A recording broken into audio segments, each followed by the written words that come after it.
오늘 주시는 말씀 열왕기상 17장 12절 말씀부터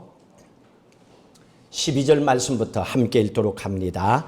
그가 이르되 당신의 하나님 여호와께서 살아 계심을 두고 맹세하노니 나는 떡이 없고 다만 통에 가루 한 웅큼과 병에 기름 조금뿐이라. 내가 나뭇가지 둘을 주어다가 나와 내 아들을 위하여 음식을 만들어 먹고 그 후에는 죽으리라. 엘리야가 그에게 이르되 두려워하지 말고 가서 내 말대로 하려니와 먼저 그것으로 나를 위하여 작은 떡 한 개를 만들어 내게로 가져오고 그 후에 너와 내 아들을 위하여 만들라. 이스라엘의 하나님 여호와의 말씀이 나 여호와가 비를 지면에 내리는 날까지 그 통의 가루가 떨어지지 아니하고 그 병의 기름이 없어지지 아니하리라 하셨느니라. 아멘. 여러분, 오늘 이 축복, 여러분 이 땅에서 살아가는 동안에 경제적인 축복도 건강의 축복도 오늘 약속하신 말씀처럼 하나님이 부어주시는 그 축복 늘 감사와 기쁨으로 받아 누리시기를 주의 이름으로 축복합니다. 자, 오늘 본문의 말씀에 보면 안타깝게도 자살을 하기로 스스로 목숨을 끊기로 결정한 여인이 나옵니다. 12절 마지막에 그랬지요. 음식을 만들어 먹고 그 후에는 죽으리라. 그 후에는 죽으리라. 죽겠대요. 자기 스스로 목숨을 끊고 싶을 정도로 아주 고통스러운 상황에 놓여 있습니다. 성경적으로 말하면 우리의 생명의 주인은 하나님이시죠. 하나님이 내 생명의 주인이시는데 아무리 돈이고 떡이고 사는 것이 힘들고 어렵다 하더라도 하나님의 생명인데 나의 생명이라고 생각하고 스스로 목숨을 끊어버리는 것은 영적으로는 살인죄입니다. 그래서 기독교에서는 자살이 절단코 허용되지 않습니다. 잘못했으면 회개를 하라 그랬죠.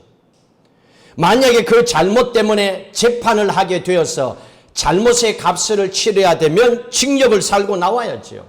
죄가 없으면 자유로움을 얻고 살면 되는 겁니다. 그런데 사람들은 창피스러워서 자존심 상해서 또는 자기는 대단히 거룩한 사람처럼 그렇게 꾸미기 위해서 온갖 거짓으로 자기의 잘못을 죽음으로 덮어버리려고 하는 어리석은 인생들이 세상에 참 많이 있습니다. 특별히 통계학적으로는 중고등학생들의 자살이 나오지 않을 뿐이지 엄청스러워요. 한국에도. 그 모든 것이 나이 먹은 사람들, 어른들을 통하여 배운 거 아닙니까? 특별히 한국에 보십시오. 나라를 이끌어가야 될 사람들이 자살을 하는 거 마음 아프잖아요.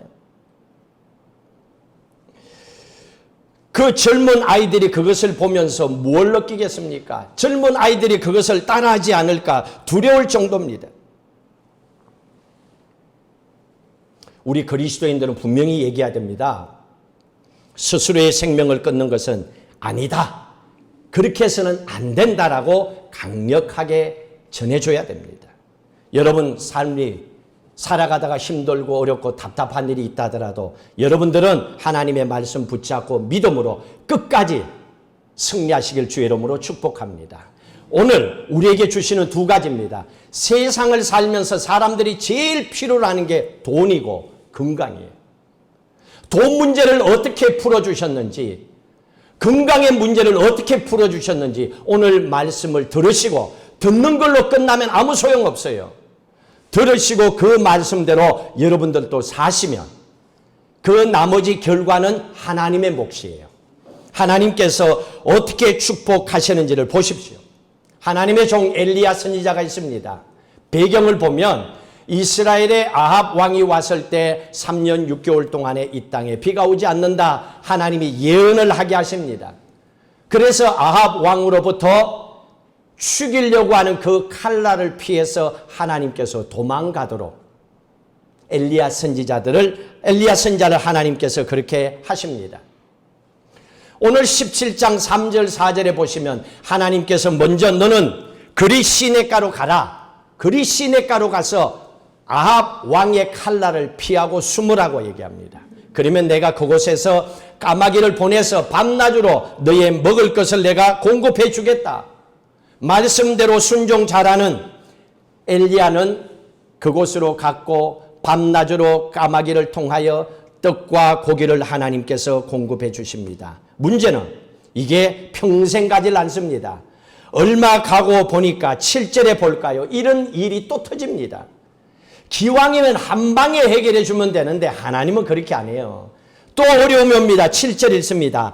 땅에 비가 내리지 아니하므로 얼마 후에 그 시내가 마르니라. 물이 마르면 살 수가 없지요. 또 떠날 수밖에 없지 않습니까? 하나님께서 또 이사를 하라고 합니다. 어디로? 8절 9절 읽습니다. 여호와의 말씀이 엘리야에게 임하여 이르시되 너는 일어나 시돈에 속한 사르밧으로 갔어. 거기 머물라. 내가 그곳 과부에게 명령하여 내게 음식을 주게 하였느니라. 다 준비가 돼 있대요.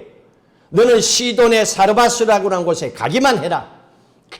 그러면 내가 한 여인을 통하여 너에게 먹을 것을 다 공급해 주겠다. 그리고 엘리야 선지자는 말씀대로 또 사르밧으로 갑니다. 그런데 웬걸?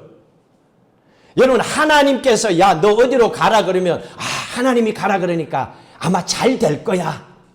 좋은 사람을 붙여줄 거야. 배고픈 가운데 가라고 했으니까 돈 많은 사람 그 가정을 붙여줄 거야 라고 분명히 기대를 할 겁니다. 여러분들도 기도하면 백발백중 다 잘 될 거야 라고 생각을 하잖아요. 자, 그랬는데 상황이 좀 달랐습니다.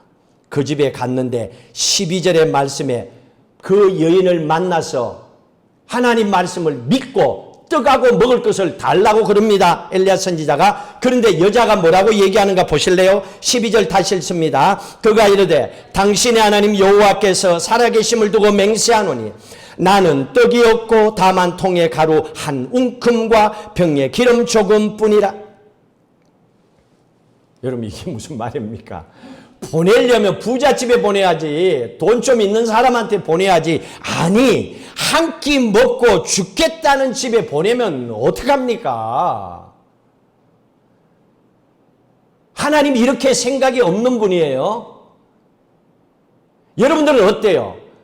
하나님이 가라 그래 가서 이런 상을 딱 부닥치면 여러분들이 하나님의 뜻이 있을 거야 이렇게 먼저 생각합니까? 하나님이 뭐야 이거 이렇게 원망하고 기분 나빠합니까? 이걸 지금 얘기하고 있는 겁니다. 교회를 다니지만은 세상적인 생각을 갖고 사는 여전한 나는 어떤 반응을 할까? 아니면 하나님의 은혜 가운데 하나님이 어떤 분인지를 아는 사람들이 바라보는 생각은 어떨까? 이 상황에서 두 가지의 사람의 모습을 보여줍니다. 아주 가난한 집에 하나님 보냈습니다. 문제는 하나님께서 이 가난한 집에 한 끼를 먹고 죽겠다라고 하는 이 가정에 보내셔서 하나님께서는 엘리야 선지자의 먹는 문제만 아니라 한 가정을 살리는 계획을 갖고 계셨어요. 여러분 한 가정이 한 끼 먹고 죽어야 되겠다. 자살하고 싶을 정도의 처절한 인생을 사는 한 가정에 하나님이 보냈습니다. 이 가정 스스로는 살아날 길이 없는 거예요. 죽겠다고 마음먹은 사람이 살 맛이 뭐 있겠어요. 살아야 될 이유가 없는데. 그런데 하나님이 그 가정을 살리는데 어떻게 살리는가 보십시오. 우리는 코로나를 통하여 많은 사람들이 경제적으로 너무 어렵고 힘든다, 못 살겠다라고 합니다. 너무너무 힘들어서. 죽지는 않지만 죽고 싶을 정도의 마음을 가진 사람들도 우리 주위에 제법 있었지 않겠나 하는 생각이 들 정도로 근심과 걱정으로 꽉 찬 사람들이 있습니다. 오늘 그런 분들이 오늘 이 말씀을 통하여서 나는 경제적으로 지금 어려운 상황이 있지만 하나님께서는 이걸 어떻게 푸시는지 그걸 보시고 경제적인 축복이 회복받을 수 있는 그런 길을 선택하고 살아가야 됩니다. 자, 여인이 왜 죽으려고 했습니까? 오늘 엘리야 선지자를 만났던 사르밧에 있는 이 과부가 왜 죽으려고 했습니까? 여러분 스스로 한번 생각해 봅시다. 여러분 돈이 떨어졌어요. 먹을 것도 없어요. 이제는 죽는 길밖에 없다라고 여러분들이 생각한다고 합시다. 그러면 왜 그 상황에서 죽어야 되겠다고 생각합니까? 살 길이 없으니까 그렇겠죠. 아무리 내 머리로는 생각해봐도 살 길이 없어. 돈 아니고는 세상 살 길이 없다 그러고 나는 살아온 사람이에요. 떡과 돈으로만 세상을 살아온 사람은요, 돈이 떨어지게 되면 사는 길이 없다라고 생각합니다. 그럴 수밖에. 그렇게만 살아왔기 때문에 다른 길을 찾지를 못하는 겁니다. 그래서 돈이 떨어지면 걱정부터 합니다. 죽어버리는 것 외에는 다른 길이 살 방법이 없다라고 생각합니다. 우리 주위에도 우리도 경험했는지 모릅니다. 살다가 돈이 떨어지고 사업이 어려워지면 나도 이 길을 택할까라고 생각한 사람이 있을지도 모릅니다. 그것은 내가 세상을 살아오면서 돈 아니고는 살 방법을 한 번도 경험한 적이 없었기 때문입니다. 다만 교회만 다녔을 뿐이에요. 그 길을 선택하고 살아본 경험이 없었기 때문에 그렇게 살다가 가는 인생들이 많이 있습니다. 자, 그런데 이렇게 죽으려고 했던 이 여인에게 하나님께서 엘리야를 보내서 엘리야를 통해서 평생 이 여인이 살아오면서 한 번도 듣지 못한 말을 통하여 새로운 생각을 그 머릿속에 넣어줍니다. 그래서 이 여인이 이런 길도 있어서 자기는 그동안에 몰랐던 거예요. 그렇게 살아본 적도 없었기 때문에 믿지도 않았기 때문에 한 번도 듣지 못했던 하나님의 이름을 가르쳐 줍니다. 또 세상을 만드신 하나님께서 돈을 어떤 방법으로 운영을 하는지 그 방법을 이 여인에게 엘리야를 통하여 하나님께서 가르쳐 주십니다. 돈의 문제를 어떻게 푸는가 보십시오. 13절에서 돈의 문제를 푸는 방법을 하나님 가르쳐 주셨습니다. 같이 읽도록 합니다. 엘리야가 그에게 이르되 두려워하지 말고 가서 내 말대로 하려니와 먼저 기억하십시오. 이 단어를 먼저 순수만 바뀌었을 뿐이에요. 먹는 거는 엘리야도 먹고 그 엄마와 아들도 먹어요. 똑같은 상황인데 순수만 바뀌었을 뿐이에요. 먼저 그것으로 나를 위하여 작은 떡 한 개를 만들어 내게로 가져오라. 하나님께 먼저 드리라는 얘기죠. 하나님께 먼저 드리라. 그리고 그 후에 끝난 게 아니고 그 후에 있습니다. 하나님께 먼저 드리고 그 후에 너와 내 아들을 위하여 만들라. 방법을 가르쳐 주셨습니다. 먼저 그 후에. 우리가 먹고 한 끼 먹고 죽을 정도로 인생이 바닥이라면 둘 중에 하나입니다. 진짜 죽을 것인지 아니면 여기서 다시 살아남을 것인지 둘 중에 하나입니다. 살 길은 다른 게 없어요. 내가 없는데 뭐 도적질을 할 거예요. 어떡할 거예요? 세상적인 방법은 없어요. 그러면 살아남을 방법은 이 길밖에 없어요. 순서를 바꾸는 길밖에 없어요. 지금까지는 나를 위하여 우리를 위하여 먼저 했는데 오늘 말씀은 하나님께 먼저 마태복음 6장 33절에도 그렇죠. 무엇을 먹고 마시고 입을까 염려하지 말라. 너의 먹고 마시고 입을 것을 하나님께서 먼저 아신대요. 그래서 뭐라 그랬습니까? 너희는 먼저 그의 나라와 그의 의를 구하라 그랬죠. 먼저 하나님께 드려봐라. 그러면 하나님께서는 너의 먹고 마시고 입을 것을 더해서 물질적인 축복을 너희 가정에 열어준다 그 말입니다. 사람은 죽을 만큼 힘들면 지푸라기도 잡는데요. 어차피 지푸라기도 뽑혀서 죽는 줄 알면서도 그러면서도 이거는 안 잡아. 특히 크리스찬들이 넌센스예요. 예수 믿는다고 하는 사람들이 이렇게 사는 게 힘들기 때문에 그래요. 진짜 하나님의 은혜가 아니고는 안 되기 때문에 듣는 걸로 끝나는 게 아니고 신앙은 생활이에요. 그래서 신앙생활 잘하라는 거죠. 생활입니다. 삶입니다.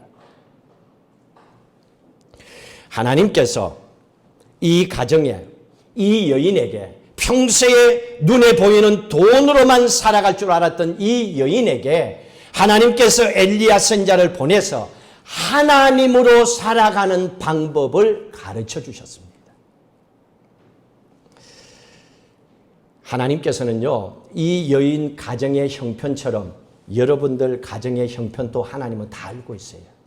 지금 어디가 막혀 있고 뭐 때문에 힘들어하는지 하나님은 다 알고 계십니다. 하나님께서 원하는 것은 하나님의 자녀인 여러분들만이라도 돈으로만 울다가 돈으로만 웃다가 세상 그렇게 살다가 끝내지 않기를 원하고 계신다는 얘기입니다. 돈과 떡을 떠나서 하나님의 은혜로 기뻐하며 건강하게 사는 그 삶의 모습을 하나님은 보기를 원하고 계신다는 겁니다. 그리고 돈 문제, 건강의 문제는 하나님께 맡기라는 거예요. 먼저 하나님의 뜻을 쫓아 믿음으로 살아가라는 얘기입니다. 엘리야 선지자가 이 여인을 만나서 분명히 한 가지 간증을 했을 거예요. 방금 전에 엘리야 선지자가 그리 시내가에 있다 왔잖아요. 그리 시내가에서 까마귀가 밤낮으로 가져다주는 떡과 고기를 먹고 지냈잖아요. 자기가 한 게 아니에요. 내 노력으로 한 게 아니에요. 하나님이 까마귀를 붙여서 해줬어요. 감사죠.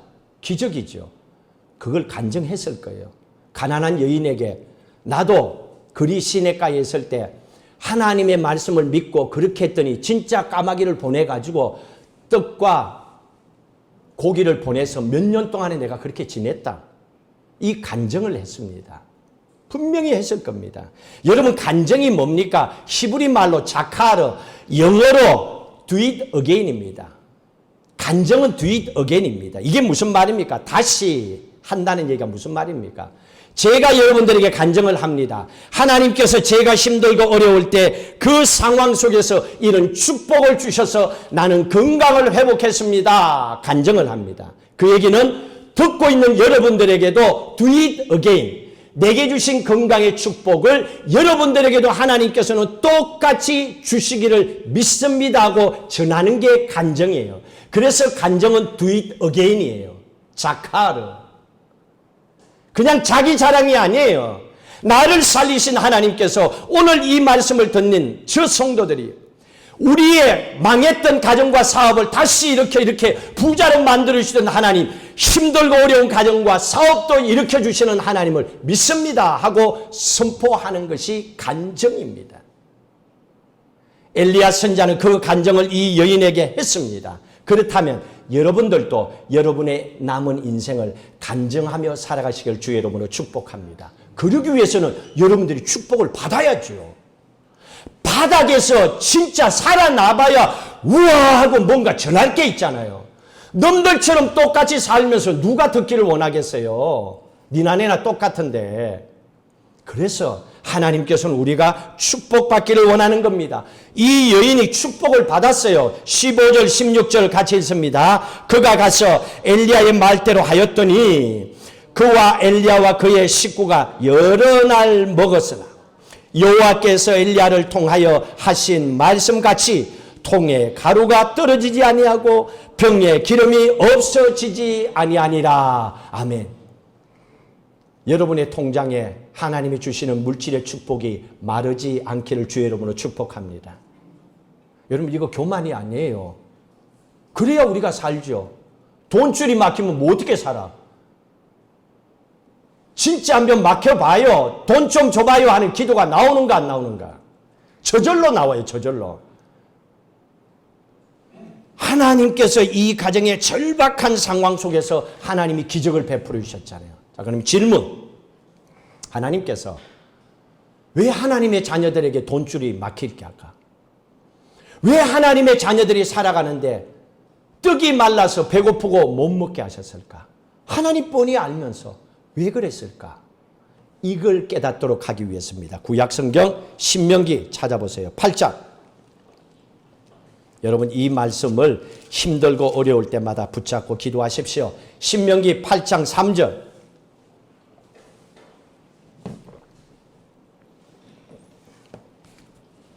신명기 8장 3절 274페이지 신명기 8장 3절 같이 읽습니다. 너를 낮추시며 너를 줄이게 하시며 또 너도 알지 못하며 내 조상들도 알지 못하던 만나를 내게 먹이신 것은 사람이 떡으로만 사는 것이 아니요 여호와의 입에서 나오는 모든 말씀으로 사는 줄을 내가 알게 하려 하심이니라. 아멘. 하나님은 우리가 스스로 한 가지를 깨닫고 살기를 원한대요. 뭡니까? 세상 사는 거 돈으로만 사는 게 아니다. 너희들은 돈을 다스리며 살아야지 돈에 묶여서 살면 안 된다는 얘기입니다. 돈 하면서 살면 안 된다는 얘기입니다. 돈 하면 돈이 무서워서 도망가요. 돈을 우습게 봐야 가다가 나한테 척척 붙는다는 얘기예요. 하나님 붙여주신다는 얘기예요. 하나님께서 우리에게 원하는 것은 사람이 세상을 살 때 떡, 돈, 하나님 알아. 근데 그거는 필요할 때만 있으면 돼. 마켓 갈 때 돈 있으면 되고 집에 있을 때 돈이 왜 필요한데? 죽을 때 돈이 왜 필요한데? 죽기 전에 남겨놓고 잘 가면 되는 거지. 하나님 그걸 아시는 거예요. 그런데 우리가 살아가는 삶의 365일 하루 24시간 동안에 하나님께서는 우리가 하나님의 말씀으로 살아가는 것이 진짜 사는다는 것을 스스로 알도록 하기 위해서. 이거는 깨달아야 될 문제예요. 본인이 깨달아야지. 그런데 깨닫게 하는 방법은요, 다른 게 없어요. 내가 직접 그걸 겪으면 돼요. 겪으면 절대로 이걸 피할 수가 없는 겁니다. 너무너무 힘들잖아요. 그런데 많은 사람들은 어떻습니까? 많은 사람들이 하나님 앞에 와서 기도합니다. 돈줄이 막혔어요. 사업줄이 막혔어요. 하나님 이것 좀 해결해 주세요라고 기도합니다. 부르짖습니다. 그런데 그 다음에 하나님의 말씀대로 살지 않는 것이 안타까운데,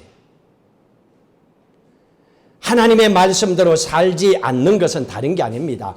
말씀대로 살려고 하니까 인간인 내가 볼 때는 부담스러운 게 있기 때문에 그래요. 당연히 부담스럽지요. 그러다 보니까 문제는 알아. 이 돈줄이 해결돼야 된다는 거. 그런데 문제는 그 다음에 이거를 푸는 방법은 시작은 했는데 매듭을 못 지은 거예요. 가장 힘든 게 이겁니다. 가장 힘든 게 말라기 3장 보십시오. 제가 1년에 한 번은 합니다. 딱 한 번. 3장 10절. 이겁니다. 그런데 가장 힘든 게 또 이겁니다. 말라기 3장 10절. 구약성경 1330페이지 있습니다. 같이 읽도록 합니다. 만군의 여호와가 이르노라. 너희의 온전한 11조를 창고에 들여 나의 집에 양식이 있게 하고 그것으로 나를 시험하여 내가 하늘문을 열고 너희에게 복을 쌓을 곳이 없도록 붙지 아니하나 보라. 뭐라 그랬습니까? 복을 쌓을 곳이 없도록 붙지 아니하나, 복을 넘치도록 부어주신다는 거예요. 저는요, 고등학교 때 예수님을 처음 믿었어요. 그런데 그때 부모님이 돌아가셨어요. 아버님이 돌아가시고 경제가 완전히 바닥, 그냥 한 끼 먹고 죽어야 될 상황이었어요. 그때 제 기도의 제목이었어요. 하나님, 복을 쌓을 곳이 없을 정도 한번 줘봐요. 나도 한번 그거 한번 누리고 좀 살도록. 그건 내가 주시면 내가 제대로 하겠다고. 그때 하나님께서 제게 주신 게 이거예요. 저는 교회 다닌 지 얼마 안 됐기 때문에 아무것도 몰랐어요. 근데 교회에서 11조의 얘기를 해서 그때 돈이 하나도 없잖아요. 저는 1,000원이 생겼을 때 100원을 해봤어요. 100원. 그건 별로 안 아까웠어. 1,000원에서 100원 하니까. 근데 나는 1,000원이 굉장히 큰 거예요. 전 재산이니까. 그리고 고등학교 3학년 다닐 때 학교에서 장학금을 받았어요. 공부 장학금이 아니고 불상에서 주는 장학금. 여하튼 장학금을 받았는데 그 장학금에 또 먼저 11조를 떼서 하나님께 드렸고 11조 펑근한 만큼 장학금 학비를 내야 되는 게 구멍 났잖아요. 근데 하나님 그걸 또 메꿔 주셨어. 하나님께서 주시는 그 이유는 나는 그대로 이렇게 살다 갈 수 없습니다. 물질을 다스리며 물질을 베풀며 물질에 매여서 사는 인생이 아니고 안 되고 싶다고 기도했습니다. 그리고 그렇게 했어요. 아무리 힘들고 어려운 가운데서도 하나님께서 먼저 뗐어요. 교회 짓고 힘들 때도 저는 작정한 주일에 헌금도 뗐어. 어떻게 하든 간에 한국 같으면 마이너스 통장이 있으면 좋은데 여기는 없잖아요. 그러니까 하나님이 채워주는 길밖에 없잖아요. 우리 성도들 가운데서도 그런 분이 있어요. 무명으로 11조 헌금하면서도 엄청스러운 액수를 하나님 앞에 드리면서도 사업이 힘들고 어려운 가운데 있으면서도 11조를 떼는 가정을 보면서 이 말씀의 축복이 하나님의 약속대로 그 가정과 사업에 임하지 않을 수가 없어요. 왜? 하나님이 그랬잖아요. 여기에 뭐라 그랬습니까? 자, 그것으로 나를 시험해보래요. 테스트해보래요. 안 주면 내가 가짜다. 그 말이잖아요. 근데요, 이게요, 가장 힘든 일입니다. 하나님께서 복을 쌓을 곳이 없을 정도로 주기를 원합니다 하고 이 말씀대로 이 복을 받기는 다 원합니다. 그런데 막상 우리의 삶으로 옮겨서 하나님 앞에 신앙으로 고백하는 것까지는 쉽지가 않습니다. 하나님 마음은 우리가 영적으로 재정적으로 하나님의 자녀가 세상을 살아가면서 빚지고 사는 걸 원치 않아요. 아마 여러분들 살아온 인생 저만큼 힘들게 살아온 분도 있겠지요. 그런데 제 삶을 돌아보면 하나님은 빚지게 안 하셨어요. 누가 봐도 지금 보세요. 부잣집 아들 같잖아요. 맞죠? 하나님의 아들이니까 부잣집. 그런 마음을 주셨거든. 그때부터. 그렇게 살게 내 마음에 그 마음을 주시니까 세상의 것이 다 아버지 거고 내 것이야. 그리고 필요하면 적어주세요. 기도하게 하시고. 하나님이 그 마음을 우리에게 부어주시는 겁니다. 여러분들도 하나님의 말씀대로 사셔서 넘치는 재정적인 축복 받아 누리시기를 주의 이름으로 축복합니다. 이게 여러분의 간정이 되셔서 힘들고 어렵고 재정적으로 아파하는 가정 되면 말씀을 전해서 그 가정도 살릴 수 있어야죠. 얼마나 힘들겠어요. 자, 그런데 문제가 한 가지 또 쳐졌어요. 이걸로만 해결하면 얼마나 좋겠습니까? 오늘 본문의 말씀 다시 돌아오십시오.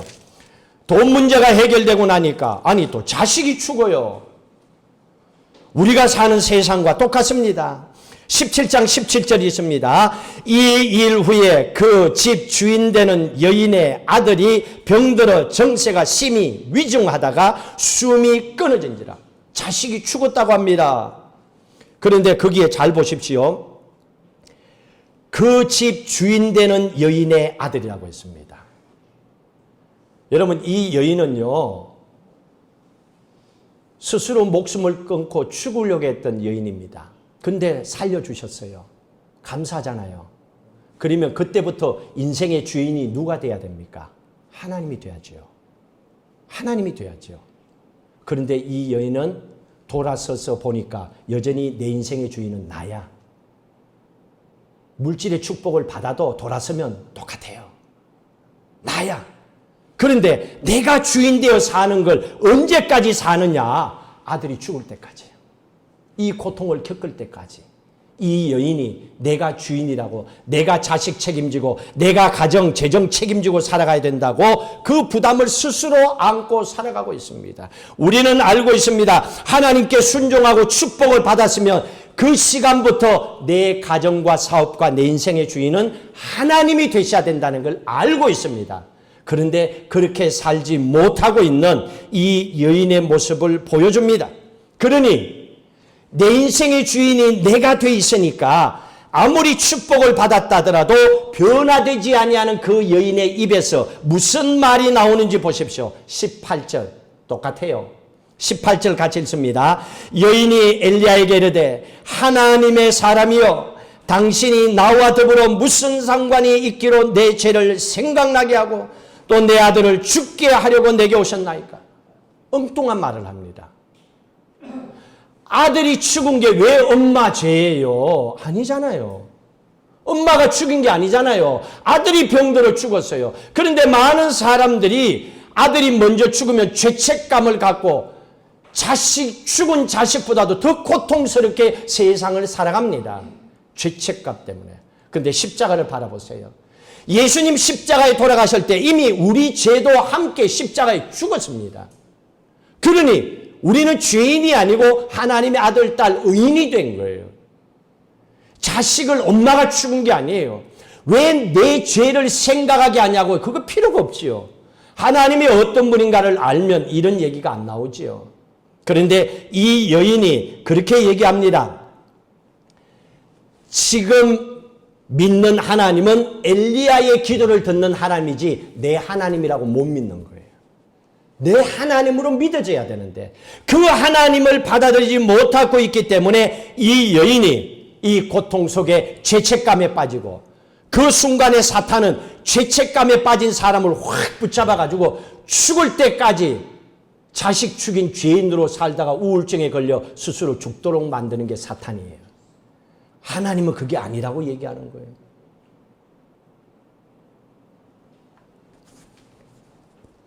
엘리야 선지자가 기도하잖아요. 엘리야 선지자가 이 상황에 하나님께 기도합니다. 어떻게 기도하는가 보십시오. 21절 같이 읽습니다. 그 아이 위에 몸을 3번 펴서 엎드리고 여호와께 부르짖어 이르되 내 하나님 여호와여 원하건대 이 아이의 혼으로 그의 몸에 돌아오게 하옵소서 하니 여호와께서 엘리야의 소리를 들으심으로 그 아이의 혼이 몸으로 돌아오고 살아난지라. 엘리야 선지자가 기도합니다. 내 하나님 여호와여, 내 하나님 여호와여. 여러분 기도할 때 이우조 목사님의 하나님 그렇게 하면 안 돼요. 내 하나님은 내가 부르짖는 하나님이고 이렇게 기도해야죠. 엘리야의 기도를 들으신 하나님, 내 하나님 내 기도를 들어주십시오. 이건 맞아요. 엘리야도 축복했으니까 나도 축복해달라는 거예요. 그런데 그게 아니고 엘리야만 기도해야 응답한다면 나는 기도해도 소용없다가 돼버리는 거예요. 그건 아니지요. 엘리야 선지자가 하나님 앞에 기도합니다. 내 하나님, 이 아이의 혼이 돌아오게 해주십시오. 혼. 여러분 이 혼이라고 하는 게 히브리어 네페시. 혼이라고 하는 게 단어가 많아요. 정신, 마음, IQ, 생명, 지식, 지혜. 이게 다 네페시, 혼입니다. 엘리야 선지자가 기도합니다. 하나님 앞에 매달려가지고 간절히 기도하길 하나님 이 아이에게 혼을 돌려주십시오. 이 아이에게 총명함을 돌려주십시오. 이 아이에게 마음을 돌려주십시오. 이 아이에게 꿈을 돌려주십시오. 그 기도를 한 거예요. 그냥 단순하게 죽은 사람 살려달라 이 정도 수준이 아니라는 겁니다. 혼이라고 하는 단어를 쓴 거예요. 여러분 사람이 멀쩡하게 살아가다가 식물인간처럼 살면 뭐해요? 살아도 아무것도 안 하고 먹는 것만 축내면 그건 뭐해요? 안 되잖아요. 사람 구실을 하고 살아가야 되잖아요. 그러니 혼을 돌려달라고 기도합니다. 그냥 단순하게 살려달라가 아니에요. 그 단어 속에는 엄청난 하나님을 향한 간절한 소원이 담겨 있는 거예요. 그래서 부르짖고 그 아이를 안고 3번이나 기도한 겁니다. 그때에 하나님의 은혜로 하나님의 축복으로 혼이 이 아이의 몸으로 돌아와서 이 아이가 살았다는 얘기입니다. 여기로 끝나면 안 돼요. 엘리야 선지자가 하나님 앞에 기도하고 하나님께서 이 아이를 살리고 축복해 주셨습니다. 그러면 우리도 기도하면 엘리야 선지자가 했던 것처럼 병든 자도 치료 안 받고 우리도 기도하면 인생의 문제도 풀어주십니다. 왜? 엘리야의 하나님이 내 하나님이거든요. 그 말씀이 야고보서 5장에 나와 있어요. 한번 보세요. 그 말씀. 야고보서 5장 16절 17절. 엘리야의 하나님이 곧 나의 하나님이 되시기 때문에 우리도 기도하면 하나님께서 축복해 주신다는 얘기입니다. 야고보서 5장 16절 17절 읽습니다. 그러므로 너희 죄를 서로 고백하며 병이 낫기를 위하여 서로 기도하라. 의인의 강구는 역사하는 힘이 큼이니라. 우리 보고도 기도하래요. 병이 낫기를 기도하래요. 기도하라는 겁니다. 왜 기도하라 그런 줄 아세요? 그 해결점이 17절에 있습니다. 17절에 있습니다. 엘리야는 우리와 성정이 같은 사람이로되 그가 비가 오지 않기를 간절히 기도한 적 3년 6개월 동안 땅에 비가 오지 않아. 우리와 성정이 같은 사람이라. 성정이라고 하는 것은 휴먼 네이처입니다. 휴먼 네이처예요. 성정이 같다는 것은 우리와 똑같은 사람이란 얘기입니다. 엘리야가 특별한 사람이 아니에요. 엘리야가 신이 아니라는 얘기입니다. 휴먼 네이처. 여러분이나 똑같은 사람이에요. 그런데 똑같은 사람 엘리야가 기도할 때 혼이 돌아온 것처럼, 병든 사람이 낫기를 기도할 때 나은 것처럼 우리도 하나님 앞에 기도하면, 병 낫기를 기도하면 그대로 낫게 해주신다는 걸 믿고 선포하며 사시기를 주의 이름으로 축복합니다. 기도하셔야지요. 언제까지 거기에 묶여서 살 거예요? 하나님께서 그걸 우리에게 가르쳐 주신 겁니다. 우리에게도 치료하는 능력을 주셨다는 거예요. 문제는 앞에 있습니다. 죄를 서로 고백하고, 죄가 있으면 안 돼요. 회개부터 하라는 거예요. 회개하고, 또 하나님 앞에 약속 지키지 못한 게 있으면 약속을 하고. 제가 고등학교 다닐 때 돈도 없는데 교회에서 뭐 건축한다 그랬나, 그래서 제가 그때 10만 원을 한 적이 있어. 근데 돈을 2만 원밖에 못했어. 근데 나중에 전도사가 돼서도 생각나는 거야. 갚았지 내가. 하지를 말 걸 차라리. 했으니 지켜야지. 왜? 내 마음에 자꾸 생각이 나니까. 하나님 앞에 내 영혼이 건강하면 하나님께서 네가 기도하면 그대로 들어주겠다는 거예요. 하나님께서 그 축복을 약속을 해주셨습니다. 자, 그러면 하나님께서 엘리야 선지자를 통하여 이런 축복을 주셨고, 또 우리에게도 하나님 기도하면 그 축복과 능력이 나타나도록 해주겠다. 그러니 여러분, 병들고 아프면요, 찾아갈 거 없고 기도하세요. 여러분 스스로 아픈 부위를 놓고. 그 능력 하나님 주셨다 했잖아요. 먼저 회개하고, 그리고 아픔으로 기도하러. 왜? 하나님 기도하라 그랬잖아요. 약속을 붙잡고 기도하세요. 약속을 붙잡고. 하나님이요, 축복 안 하면 안 될 정도의 뭔가가 있어야 돼요. 그러면 하나님 반드시 줘요. 저는 기도해달라 그러더라도 그냥 기도는 안 돼요. 이유가 있어야 돼. 우리 집사님 나보고 기도해달라 그랬잖아요. 집사님이 기도해달라 그래서 이제는 빨리 직장 좀 쉬고 싶다고. 근데 기도하는데 그 기도가 안 돼가. 지금 기도 12월까지는 가보자. 기도해. 왜? 하나님 주시는 마음이니까 내가 억지로 안 되잖아요. 하나님이 주시는 마음이 있습니다. 그 마음을 가지고 하나님께서는 기도하게 만드세요. 마음이 평안하고 기도할 때 하나님은 그 축복을 우리에게 부어줍니다. 그러니까 여러분 몸이 아플 때는 기도하세요. 예수의 이름에 능력을 붙잡고. 저도 선교 현장에 가서 기도를 했잖아요. 아픈 사람을 놓고. 의사들 가서도 의사들이 수술도 못하잖아요.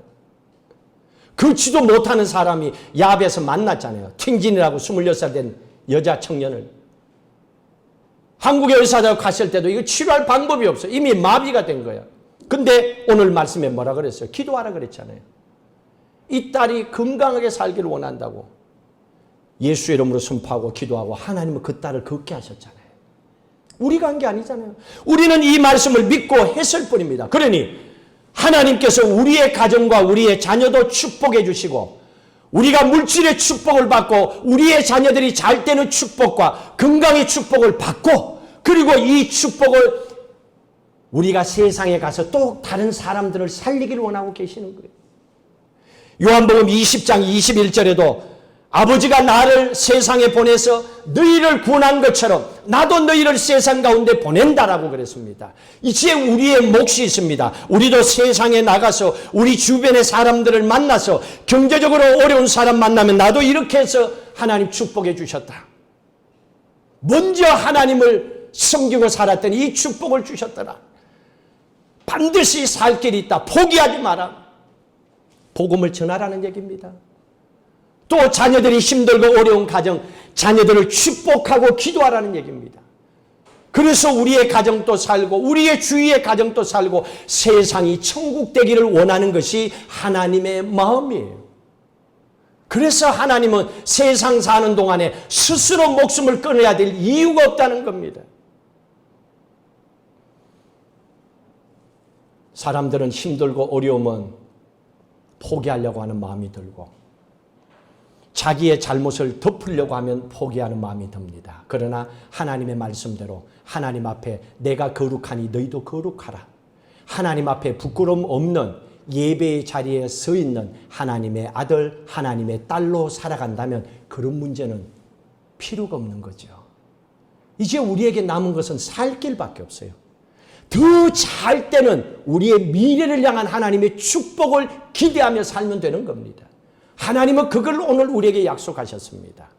이 사르밧 과부의 가정에 나타났던 이 놀라운 축복이 여러분 가정 속에도 넘쳐나기를 주의 이름으로 축복합니다.